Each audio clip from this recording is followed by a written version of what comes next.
Hi everyone, great to be here. Thank you so much for joining us. And really excited about tonight's webinar, using LinkedIn to accelerate your career success. We've got a really exciting speaker, one of our alumni, James Jefferson-Loveday. He's a teacher, a housemaster and head of careers at a school, a college in Oxford, and he's also the founder of Careers Badger. So really looking forward to today and looking forward to hearing from James. So here we go. Brilliant. Guys, hi there. As Danielle described, I am a teacher by training. It's my passion. I actually teach geography and I'm a head of careers, and I'm also founder of Careers Badger, and I'll go on to that in a moment. So just to get us started, I just want to show you this graph because we're talking about using LinkedIn to accelerate career success. And I think out of all the messages any careers advisor or anyone that's interested in giving careers education out there to young people, the important thing to realize is that I'm hoping you might have some indication of what this graph is revealing. And let me just talk you through it. So on the left-hand side, we have just got this linear trajectory, a straight line. And on the right-hand side, we've got this swiggly, peaks and trough line. And very much as a young person, trying to navigate through your career, school sort of leads you down that philosophy of, well, if I work hard, if I pass my exams and I absolutely, nail exams, I'm going to level up, get to the next stage and slowly progress. And success is just guaranteed. And once I've, either done an apprenticeship or gone on to university or just gone straight into a job, I'm going to level up and I'm just guaranteed to continue on this trajectory. But actually, in reality, very few people have a career that looks like the left-hand side. So just think on the x-axis, we've got time, and on the y-axis, we've got success. Now, the majority of people have moments where their career is going great, and then something happens. Maybe a competitor company comes out, and all of a sudden, you're out of business, and you've got to start again, and you trough, you go through hardship. But that is what life and careers really is all about. It's how you respond to those moments and how you take that and move forward, which is what matters. And it's not a function of the number of setbacks. It's a function of how we actually deal with those setbacks and learn from them and apply them and grow from them into our next avenue and in our next career challenge. So that's just the main thing I want to say about success. If you think it's just a straight line, it really isn't. It is a case of peaks and troughs, and just keep at whatever you're trying to achieve. And Thomas Edison famously has said, I've not failed, I've just found 10,000 ways that don't work, which I quite like. So a little bit about myself. So as described, I am a teacher, head of careers, housemaster at the best school in the UK. And I'm being biased, but genuinely, it's a fantastic school in Oxford. So my career started, I did maths, geography and biology at A-level at school. I was on the Young Enterprise scheme myself. The company I was involved with, we were trying to advise businesses on being more environmentally friendly. And we did all right. We didn't win, but I think, actually getting companies to believe 17-year-olds at the time, whereas they could just go and speak to companies that did this as their main jobs, it made our lives difficult.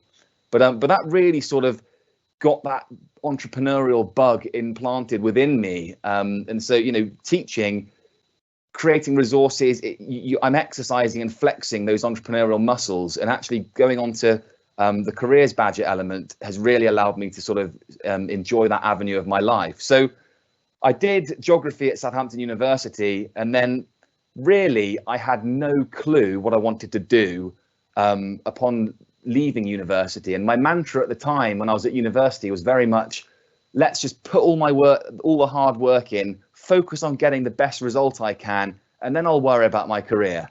And actually, it was 2011 when I graduated. I came out the other side and I didn't have a clue. And actually, that was very stressful because I didn't know what to do. I didn't know what my interests really were. I loved geography, but it wasn't like studying medicine where you go on to be a doctor or it's vocational. I just wasn't sure. And so I knew I wanted to move to London. I was quite interested in seeing what all that all the fuss was about living in London. And so I went and moved to London, and I actually got a job working in medical publishing for a publisher in London. And it was very interesting. I learned all about medical education, educating doctors on the latest advances in treatments, in therapies, in medical devices. And I was actually very successful at that. And I was essentially, my job involved picking up the phones and flying out to company headquarters, meeting with business leaders, and essentially pitching them, convincing them to spend money on the journal that I was in charge of. And, it was great for a few years. I was, wining and dining at great restaurants all across the world. But actually, internally, something just didn't feel right. I was saying the same pitch over and over again. I wasn't being my authentic self. And I was actually not living in accordance with my values. I really wanted to make a difference. But just rinsing and repeating the same pitch over and over again just wasn't doing it for me. And so that sort of set me off on a bit of a journey of self-discovery and really doing the work I probably should have been doing whilst I was at school, and certainly whilst I was at university, sort of really trying to understand what my interests are, what resonates with me, and what I want to spend my life doing. I went abroad for a bit, and ultimately, having gone from this business world of sales, I eventually returned back to Worcester, where I'm from, and just didn't have a job, and so I started working on an apple farm in Worcestershire, and just really started thinking, well, what am I going to do? And it was at that point that I decided, look, I did some work on sort of finding out what my values were. I did work on arranging work experience, and I arranged some work experience in the school I'd been at, and I spent a week teaching and getting in front of that class for the first time, and having those young people really engaged in what I was talking about in the geography lessons I was giving. It was just immediately apparent that was the career for me, and that sort of set me on my journey. And I applied to Cambridge University to do the teacher training course, got accepted, and then I haven't looked back since. And it sort of really resonates with me in terms of this graph on the right hand side. I had that initial amazing experience of being really successful in sales. Something didn't feel right. I went off and went traveling, came back to where I grew up, entered a definite lull of sort of feeling a bit down about what I was going to do, but then started really taking the time to understand myself, what motivates me, and actually arranging and being proactive at getting work experience and speaking to professionals who I could get information from. Alongside my head of careers work in schools set me up to going out there and wanting to speak to professionals at the top of their game, for the benefit of younger people like yourselves, to benefit from. So alongside my teaching work, I run a website and show called Careers Badger, and I go and interview professionals in a variety of different professions and jobs, and ask them all about their career stories, the sort of questions you'd want to know. What's your typical day like? How much can you earn? What are the hardest parts of your job? What route did you take?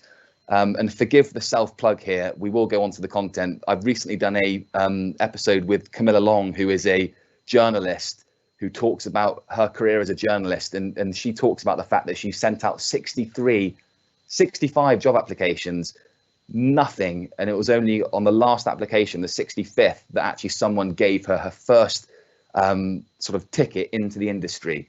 And hopefully those sorts of stories will resonate with you and sort of empower you and really get you thinking about what you want to do next. So do check it out, please, when you get a chance. So similarly, in terms of being successful, this is a formula that is put in a lot of talks and out there, and it's what success is, and it's a function of talent and effort. And I've also put a third function in here, which is luck. Because undoubtedly, if you speak to people, you speak to successful entrepreneurs, you speak to successful people in any field, they will say that the luck has had a factor. So talent, what are you naturally good at? Effort, how much time are you willing to commit to getting good at this thing? And then luck. And I also want to draw your attention to this diagram on the right, this sort of Venn diagram. And if you haven't read the book by Sir Ken Robinson, he's got the most watched TED Talk that exists. And it's all about finding your element. And it's this convergence of things that you're naturally good at and they make you feel good, with, your actual skills and passions, but also what you can make money doing. And the job of sort of understanding what your interests are and committing time and investing time into yourselves, if you can have a rough direction of where you want to go, it makes life a lot easier, and all of the experiences that you cultivate and develop will be applicable when you move on. So for me, I love presenting, I love being in front of people, I love, you know, talking with people. So that's why I was good at selling. And then those skills are so applicable to my work in teaching. And so I just literally use those skills to engage, you know, students that aren't interested in particularly longshore drift, doesn't excite everybody. And I'll just, you know, I'll use my skills that I've developed through selling to actually sell that information to them, to make them buy into it, to make them want to progress. So just think about the rough direction you want to head in. And why have I talked about luck here? And what's the relevance to luck with this talk? Well, it's the fact that this talks about LinkedIn and how it can help you, you know, advance and succeed. And actually LinkedIn is, and for me it has been amazing in cultivating luck, in sort of modifying luck and getting factors working in your favor. Why are you here? Why have you signed in? Just to give you an insight as to what you're hopefully going to achieve by the end of this talk. I want you to understand the importance of your personal brand, and it's something that I've seen talked about before on here, but it's very important for you to understand that LinkedIn and your personal brand are very much of the same, you know, thing, and you can't have one without the other. And LinkedIn actually is very important in shaping your personal brand. A lot of my students, you know, they assume that LinkedIn is for old people, for professionals who, you know, they don't realize that actually they should probably be creating an account on LinkedIn. And so that's another thing I want to talk about is, you know, what is LinkedIn and why should you consider creating an account? By the way, I'm not being paid by LinkedIn to do this talk. I'm genuinely just saying that LinkedIn is very useful. But also understand how LinkedIn can accelerate your career success and start to understand some strategies for what you can be doing on LinkedIn to access and open new doors and new opportunities for you. So some statistics. And just by the way, an HR professional, human resources, they're the people in charge of hiring and firing. So when you're at the stage of applying for jobs, it will be an HR professional who will be vetting your application and also most likely interviewing you in the first instance. You pass that test, and then sort of the bosses in charge of whatever team that you'll be joining, they'll get involved and they'll want to interview you. So the HR professional is the person that's sussing you out once you've made your application. And 75% of them conduct online searches of applicants. So if you apply for any job, the chances are 75% of the time, someone's going to be plugging your name into Instagram, Snapchat, TikTok, Google to figure out if they can find or glean any information about you. 70% of them have rejected candidates based on these searches. A stray photograph, something's been tweeted, something's been posted, which paints that applicant in a bad light. No, we're not interested, and they've lost the opportunity. 43% of employers check social media of current employees. So once you've got the job and you're in it, 43% of employers or your bosses, your future bosses, will be vetting you and checking you online to make sure you're not saying anything that you shouldn't be. Your personal brand is one of your most crucial assets. And unfortunately, not all of the time are you in control of what's said about you online. So you need to start thinking proactively about how you're going to take control of your online narrative. So what comes up when you Google your name? What comes up when you put your name into any of these, you know, the popular social media platforms? And so, you know, with the proliferation of the digital world, everything is online now. This is happening online. Everything will be online. Everything is searchable. You have got to embrace this concept of personal branding.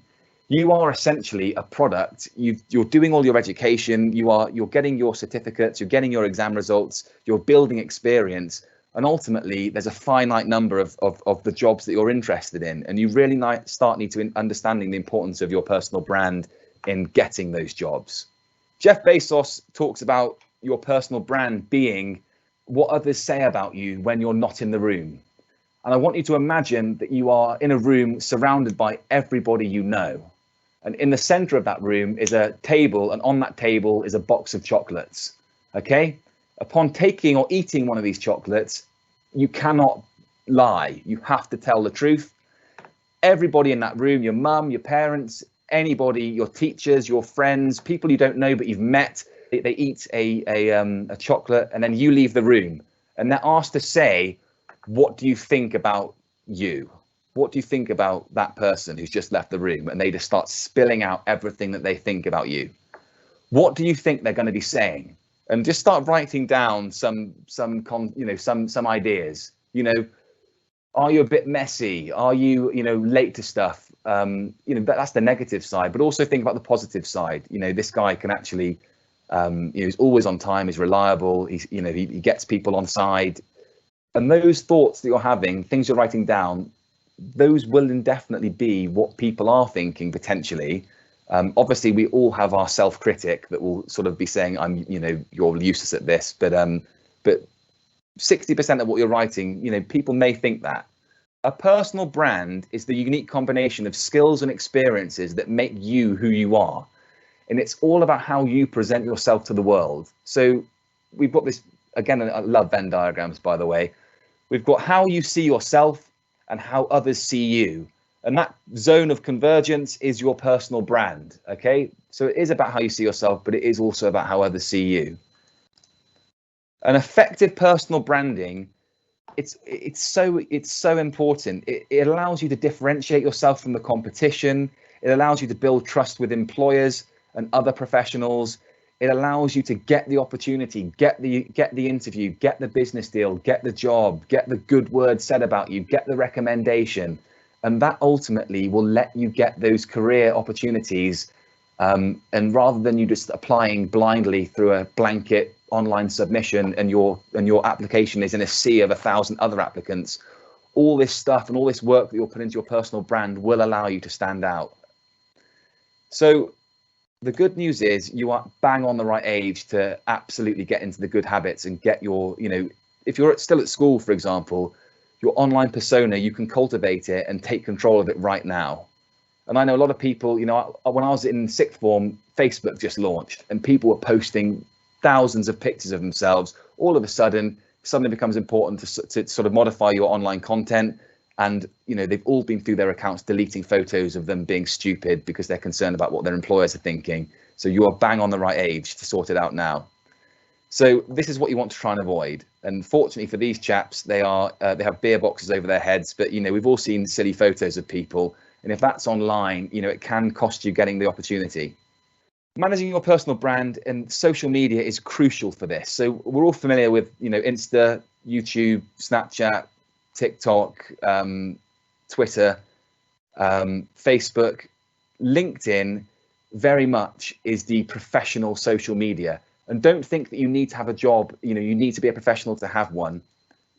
LinkedIn, their lower age limit is 14. So if you're above the age of 14, you can actually start engaging with that platform and creating an account. And you can absolutely take control of your online narrative using LinkedIn. Okay, so when someone Googles your name, they're going to go to your LinkedIn page. They're going to see what you're about, see what your interests are, see some exam results potentially, and say, do you know what, this person, let's take a chance with them. Let's get them into interview. Let's get them in for work experience or what have you. What is LinkedIn? It is the largest professional network on the internet. Okay, there are over 706 million people who have accounts on LinkedIn. Everyone you can think of who is successful or in business, maybe a doctor, lawyer, they will have a LinkedIn account because it's so important for networking. And I'll go on to what networking is shortly. So it's an online directory for both people and companies. So it allows companies to engage with people. And ultimately, if you're a company, it allows you to attract the best talent, because all companies want to do is get the best employees in their ranks. So for you and me, it's used to positively influence our personal brands.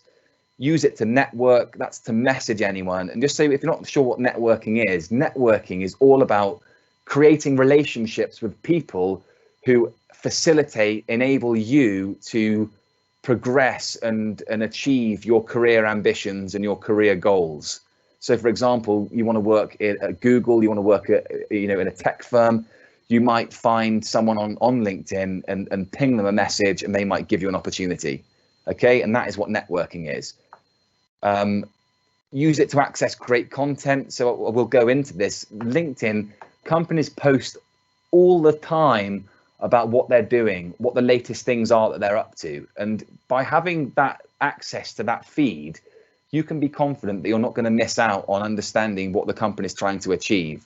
And when you come to sell yourself in some form of job application or job interview, you will know from your research on LinkedIn what that company's ethos is, what their values are, and you can fine tune your application or fine tune what you say when you speak in your interview to align with their mission. But also you've got to, make sure it aligns with your own mission as well, and you're not sort of pulling the wool over their eyes, because you'll just be unhappy when you're in that organization. But you can sort of really understand what they're trying to achieve and whether it aligns with what you want to achieve in life. Okay. And you can use LinkedIn to find work experience, internships and jobs. And I think for you guys right now, work experience probably is what would be the thing that, if I could talk to myself at school still, I'd be saying, James, go and do some work experience, because it's really vital. And if it's not work experience, then it's just talking to people about their careers. And you can use it to actually post your own content. So, for example, the work I'm doing with Careers Badger, I'm posting my interviews onto LinkedIn. I'm having a lot of positive feedback from professionals on LinkedIn who like the content I'm creating. And I'm being strategic. I'm thinking, in 5 years' time, maybe I want to be on the senior leadership team of a school somewhere. So if I can demonstrate to a headmaster somewhere out there that I'm serious about helping young people, get on in life, that hopefully will help me at least get an interview, and then I get the opportunity to sell myself in the best light. So by creating content that's appropriate and achieves what you're trying to achieve, your personal brand is being developed and cultivated at the same time. And from the company perspective, companies want people to work there. They can use LinkedIn to sort of sell to future employees why they're a great organization, the benefits of working for them, and ultimately attract the best talent. And this is my own profile. And you can see here, it's got my job title. It's got a bit about my education. And it allows you to sort of give a bio about yourself. So all of us are on Instagram. You can put a little bio of who you are. So for me, what do I care about? Well, I care about helping young people, get on, pass their geography exams, help them explore career opportunities, help them identify what their values are, for example. And so I'm absolutely revealing this on my bio. So I get excited by helping young people prosper. Also, I like Star Trek. I like using the word prosper. Forgive me, but I had to include it. See me on Careers Badger, connect with me, and it's just really selling what I'm about. And I've also linked some clips to my interviews, because I want people to realize that I'm serious. I care about this, and I want people to understand that. I just want to sort of reinstate why you should get a LinkedIn profile now, and just please get this notion of LinkedIn is for old people, it's for professionals, like myself. Why on earth should I bother being on this platform? Okay, so 2013, this is 7 years ago, it lowered its age to 14, but statistics, and I'm pretty sure I got these from the LinkedIn site itself, show that 9% of school students actually use LinkedIn. So already by being on it, you are absolutely demonstrating to employers that you're serious about your future. You care about being successful, and that resonates well with employers. They want people who are serious, and if you're demonstrating that from a young age, you're absolutely doing the right things. You're cultivating that personal brand that we were talking about.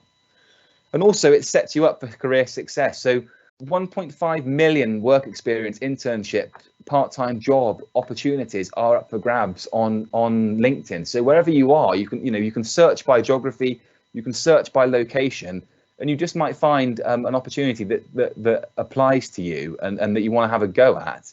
But by far, the most important thing that I would say is useful for you now, if you're still in school, is this whole notion of being able to reach out to professionals who are actively doing jobs that might be of interest to you.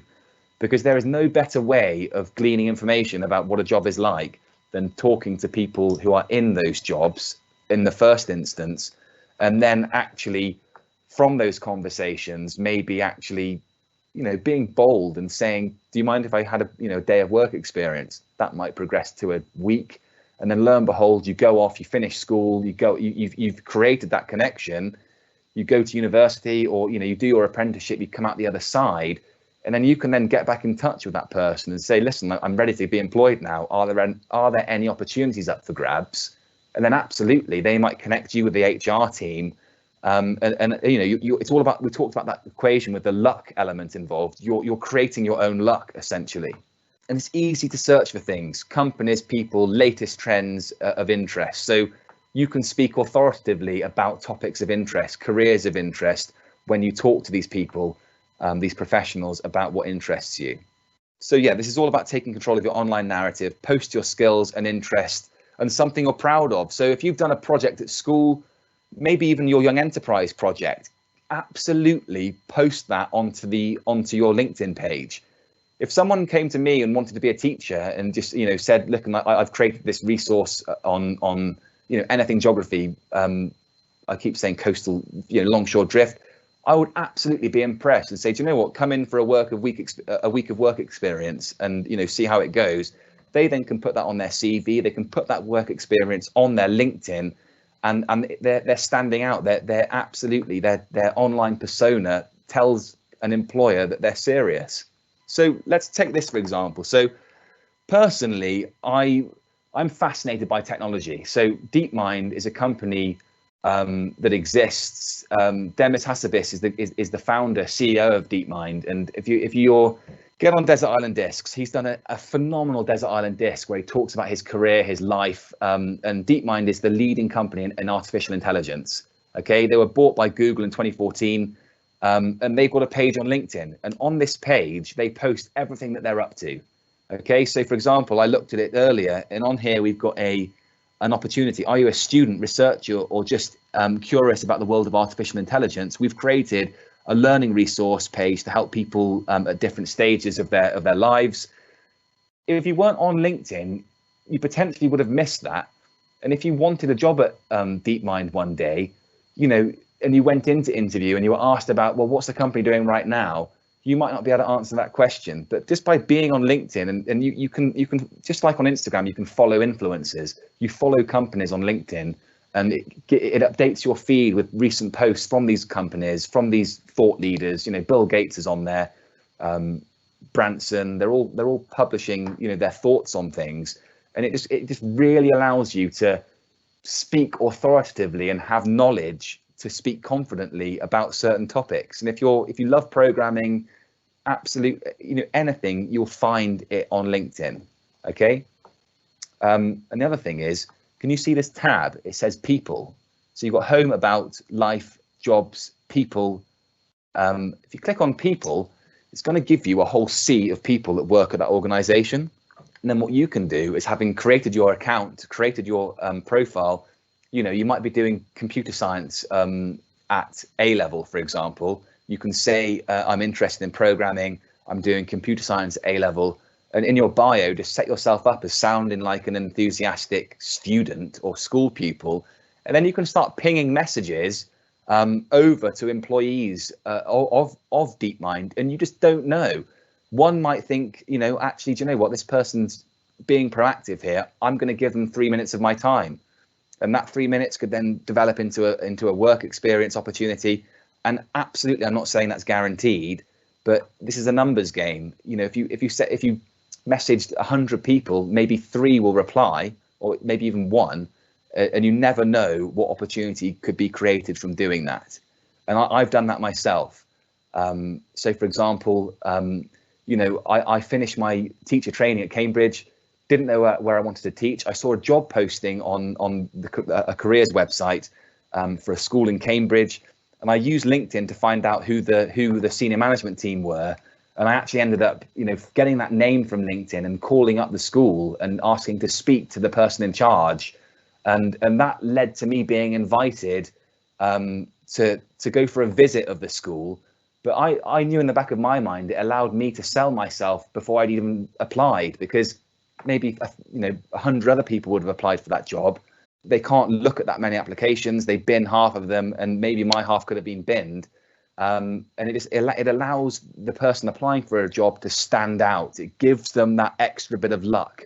And in that instance, so I went for that lunch and at that school. I met everybody there, got a feel for the place, and just actually realised, you know what, this is a boarding school. I don't think I want to work at a boarding school, and it allowed me to understand more about what I wanted. And so I ultimately didn't go for the job, but I'm confident had I applied, I would have at least got an interview, because I managed to, build rapport and get on with the people in charge of hiring there. This is a resource from LinkedIn itself. This is the LinkedIn profile checklist. And you might be thinking, well, hang on, I'm not employed. I've got no work. I haven't actually got any jobs to brag about or post online. It doesn't matter. You can talk about what societies you were in at school. Maybe you've given a talk. You can write the title of that talk. Talk about what you're doing in school, which is impressive. And I looked at the Young Enterprise. I was on that webinar where they announced the competitors and EnviroTent winning that. Those girls absolutely, if they created a LinkedIn account, should be posting all of that success on LinkedIn to try and organize work experience and begin networking, developing those contacts. So for when they're ready to join the professional world and the world of employment, they'll have a few connections that they can potentially lean on to create and take some opportunities should they arise. You need a good photo of yourself looking professional, ideally on your own, smiling, of course. You don't want a busy background of you looking cool with your mates, because this shows that you want to give this impression that you're professional, and you want to progress and you want to do well. Give a good headline. What are you all about? Summary. What interests you? What do you want to achieve? And then something about your experience. You might have a paper round. You might have created a website for your aunt using Wix or something like that. Absolutely, you should be writing those things in that section. And if you haven't got much to write about, start thinking about, well, hang on a sec, this is probably going to be important. I need to be proactive here. Any job is useful. We talk about in the careers world preparing young people for jobs that don't exist. And absolutely, when I was at school, a lot of my friends were in the digital marketing arena, and digital marketing. Previously, it was all about buying adverts. If you had a company, and a product, you'd buy adverts in a paper, for example, pay 10 grand for a full page advert. Now it's all about using, Facebook, social media, ad revenue, and those jobs didn't exist. But just by getting like a paper round, for example, you'll be engaging with the public, you'll be developing soft skills, and even just putting a paper round on LinkedIn, an employer is going to like that, because it shows that you've taken initiative and you're cultivating and developing soft skills, like being able to look someone in the eye and have a conversation, because actually that's quite difficult. And just by doing it more and more, if you're not naturally good at that, just keep doing it and you will absolutely build confidence and get better at doing it. I've already sort of shared some LinkedIn success stories with you. So I'm here right now because of LinkedIn. So I've got this Careers Badger project and absolutely excites me. What's the benefit of me being here? Well, absolutely, I'm in my element right now. I love doing this. I'm talking with you. I get to help you guys. Hopefully you found what I've talked about useful. And also I get to make you aware of Careers Badger. So, from that strategic thinking, you'll hopefully engage with the content. It will look good, and hopefully that will encourage other people to get involved and want to have certain careers and be on the website. So it's a win-win, and I wouldn't be here right now without LinkedIn. I use LinkedIn all the time. So there's great stuff for careers education, for geography education on LinkedIn. So I can see what other teachers are doing, what other careers advisors are doing, and it informs my practice. So I know that I'm at the top of my game in terms of what I'm delivering to the young people that I work with, and it allows me to perform at my highest level. If it inspires me. If I see someone doing something incredible, I'm like, oh my goodness, I need to up my game here and and do better. I've used LinkedIn to boost my chance of being hired. I talked about using LinkedIn to find out who's in charge of hiring at organizations, certainly at schools. If you can get that personal connection before you've even applied, you are so much more likely to be noticed. And LinkedIn is so good for that. But just bear in mind, you're not going to get a reply immediately. As I say, it's a numbers game. Some will reply, but the majority won't. But just don't be disheartened, because ultimately, it's like fishing. You're not guaranteed to catch a fish, but if you do, the feeling is sensational, and you might get an opportunity from doing that. I've created loads of useful contacts using LinkedIn. In LinkedIn, there's a messaging function, so you can ping messages to anybody. So I could message Bill Gates now if I wanted to. It would be, I'd invite him to connect, and I could send a personal message saying, Bill, I absolutely love your work. Can we have a conversation? There's no chance Bill's going to reply to that. But, scale it down a bit. Perhaps, you're interested in becoming a dentist. You could ping a message to a dentist. They might reply. People like helping young people. It makes them feel good. And also people like talking about themselves. So if you're asking them questions about themselves, they're going to absolutely love talking about, sharing that information with you. So never be afraid to think that someone's going to think you're wasting their time, because they won't. One of my peak life experiences was, so in my sales days working in publishing, I used LinkedIn to find out the name of a lady who I admire hugely. And she was in charge of essentially medical education and marketing at the Coca-Cola company. And I used LinkedIn to find out who this person was. And also I could see some information about what she was posting. So I knew what was important to her. I'd researched this person, and I was able to find a contact telephone number, and I just phoned her up. And from that conversation, and that conversation wouldn't have happened without LinkedIn, I was able to actually close the biggest contract in the company history that I was working for, and it was really good for my career. Yes, I managed to earn a good amount of money doing that. But the main thing was, what excited me was I got to fly over to Atlanta in the US. I got to go into the Coca-Cola towers. I got to go up in that elevator. I sat in the boardroom at the top of this huge skyrise overlooking Atlanta, and I got to pitch and present to the executive team there. And it was just a wonderful experience. And I'm confident that wouldn't have happened had I not had LinkedIn at my disposal to sort of understand who I needed to speak to make things happen. Don't wait till you've got a job to join LinkedIn. Start now. Just a note of warning. I just want to be clear that look, like any platform on the internet, you've got to just face the fact that it might not be the person behind the account that you're dealing with. So just be careful. Okay. You never know who's behind a profile. Just be vigilant. I've never personally had a problem, but it wouldn't surprise me if someone got frauded. So just be really careful sharing personal information on LinkedIn. If you do arrange any work experience over LinkedIn, and I would encourage that you have a conversation with the person in real life before you meet anyone. Just make sure you tell your parents, you tell your guardian about your plans, and let them suss it out to make sure it's legitimate. But just be like anything online. Just absolutely be careful out there. But ultimately, it's a fantastic tool. I would absolutely recommend you get on there, even if it's just getting the information from companies that you're interested in, careers information. Absolutely, just get on there, and also connect with me, and I can share with you all of my careers stuff that I'm working on Careers Badger. And I think that will do it. Danielle, I think I've finished. So thanks for listening, everybody, and I'll take questions right now.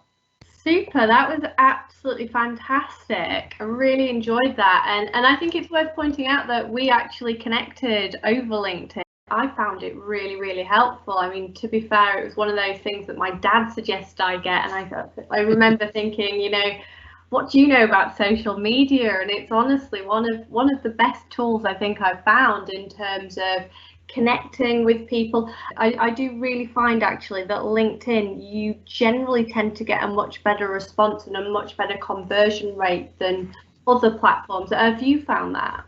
Yeah, so there are actually statistics on this. So we call it a cold email. If you send a cold email, that's an email to someone who doesn't know who you are. I think it's over 50% more likely to respond to you if you message them over LinkedIn than if you send a cold email from your Gmail account to their email address. For some reason, and I think it's because it attaches information about you immediately that they're more inclined to respond. So yeah, one of the things I did, so I'm doing this Careers Badger work. I actually wanted to do an episode on becoming a newsreader or TV presenter, and I just blindly pinged a message to Hugh Edwards, the BBC News anchor. And he replied, and I can't guarantee he's going to be on Careers Badger, but even that reply was absolutely incredible. And yes, in answer to your question, yes, far more likely to have a response from LinkedIn than a cold email, for sure. Oh, awesome, awesome. So whilst people are writing their questions, I really want to point out that with the Alumni Network, we also have access to Gather, which is a fantastic platform, and that really syncs with your LinkedIn profile as well. So if you've got LinkedIn, it's if you set up Gather, there's a professional network there purely for alumni. Fantastic, connects alumni. I thought I'd point that out whilst we wait for questions. Nice. Got a question here. Who's been your favourite interview on Careers Badger? I love it. My favourite interview, it's a very tough question, but you put me on the spot. I think it's probably interviewing those lawyers was very interesting because, it's so shocking if you're a central London lawyer. It's so competitive, and my favourite, the line that made me laugh the most was that a chap Piers in the video, he talks about how your promotion is the fact that you're not fired, which just shows you how cutthroat that world is, and just the crazy money involved. Like it's £140,000 a year salary, and that's really in central London only. I would add to that.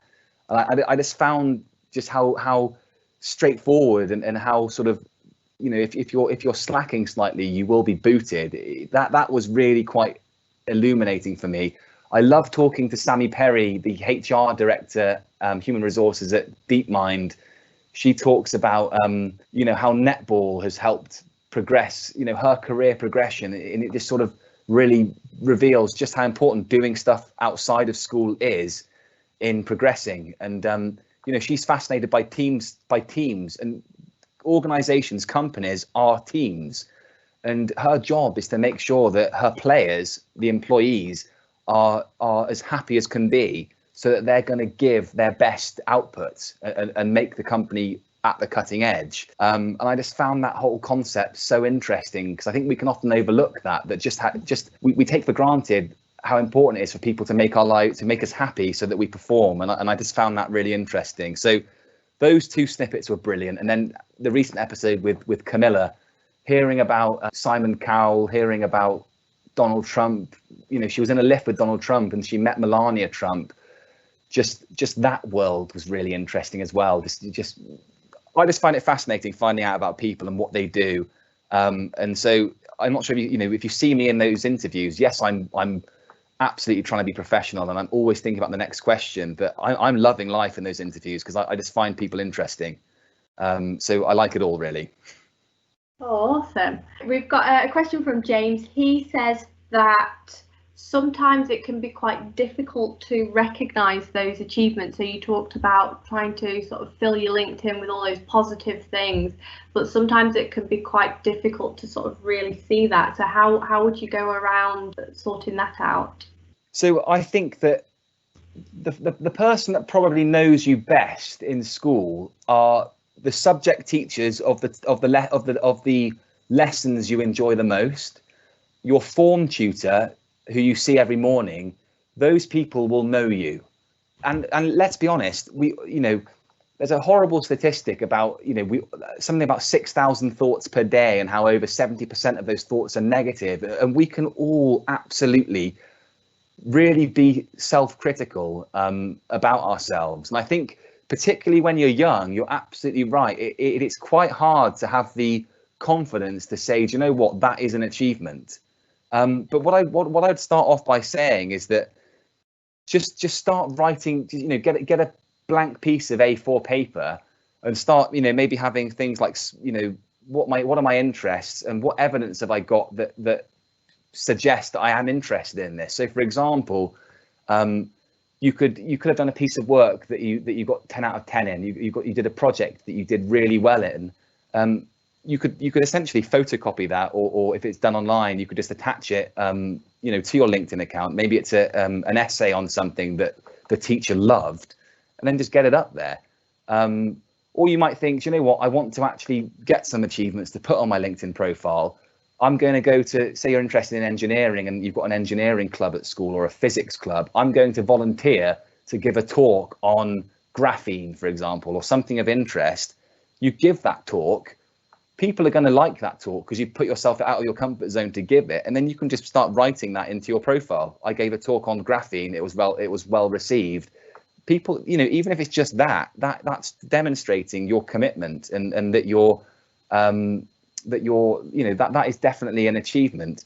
And if you're struggling to recognize what your achievements are, have a conversation with your teachers, have a conversation with your parents, have a conversation with one of your best mates, and just start thinking about what are my achievements, and then soundboard them out with your parents, with your teachers. Do you think this is a good thing that shows that I'm interested in this topic? And then that will sort of give you an indication as to whether or not it's worth putting on your LinkedIn account. Awesome. Those are some really good points, really great advice. We've got one more. It's not really a question, it's more a comment, but Alice says, I didn't really think about putting my personal brand across. So I don't know if you've got any thoughts on that. Yeah, so all I would say is that, with personal brand, just bear in mind that always keep it professional. So in terms of your personal brand is being cultivated by what you're posting on TikTok. And the obvious easy wins on this front are check your privacy settings on all of your social media accounts. Make sure that it is just you and your friends potentially who can see your content. Because I'm hoping all of you have had e-safety lessons in school, but just realize that actually these companies are profitable because they are gathering your information. So you need to be sure that you've set your settings so that who can see your information. Because if you post a post like, that was a great party, had a great time, went to bed at 6 a.m, I'm a legend, and that's sort of picked up by an employer, it doesn't paint you in a very positive light. So the easy wins are, in terms of your personal brand, and it harks back to this photograph I had of the social media channels that cultivate your personal brand.